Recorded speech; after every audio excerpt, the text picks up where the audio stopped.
types of mutual fund, because this is very important. So many people heard this word mutual fund, but they don't know about the different types of mutual fund schemes that are available. So first is equity fund. As the name suggests, they invest most of their money in stock market, more than 65% of the money that they get. And there is risk involved in it, but you have two options.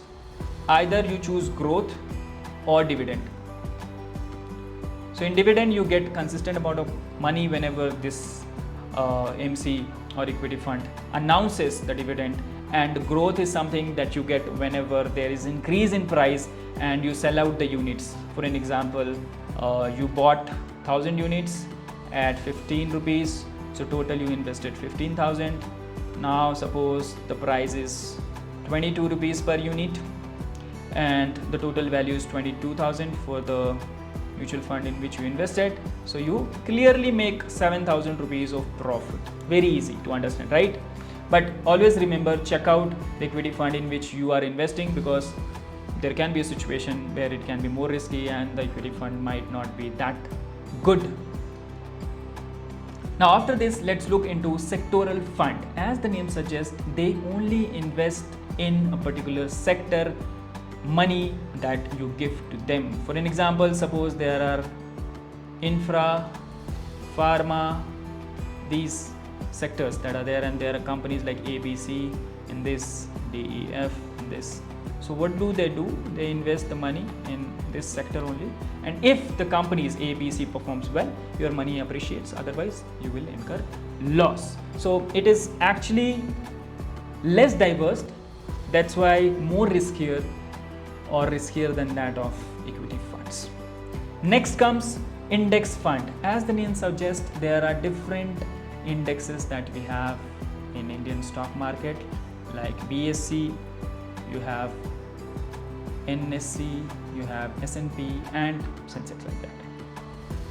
So what this fund does, suppose there are 3 companies in this BSE, ABC, and their weightage is 20%, 10% and 5%.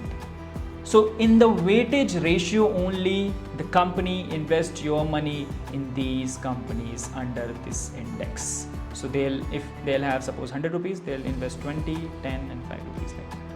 Simple to understand, very easy, yes. Now, this index fund is less risky than that of equity and sectorial fund, because if in an index some company is involved, that means that company is performing fine and the fundamentals are quite good. Till now we have seen that the companies are investing in stock market. There are some funds like debt funds that only invest in debts like government bonds, securities, treasury bills and all those things, which takes you to the less risky stage.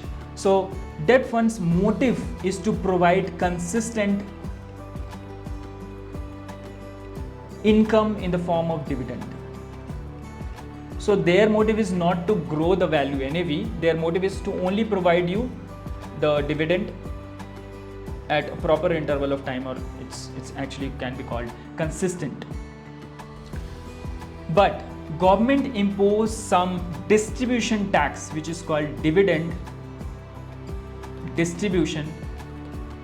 The tax is imposed when the money is transferred to you, but after you receive the money, no need to pay any tax on it.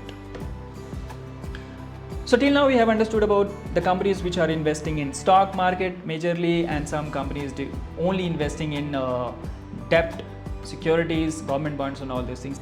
There are some companies that invest in both the stock market and the government bonds, debts and all this. These are called balanced funds. They invest both in equity and bonds, government securities and like this.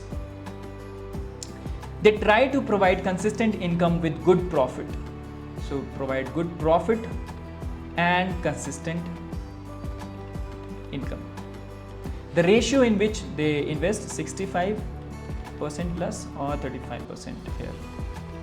Okay. The NAV here fluctuates less if you compare it with the equity. Why? Because this is balanced. the money is invested in equity, the money is invested in bond, government securities, all those things, and it's quite stable, and that's why the risk is low. But I suggest you to go through the performance of the balanced funds that are there, so that you'll have a clear idea that this fund is performing good, so I should invest in it.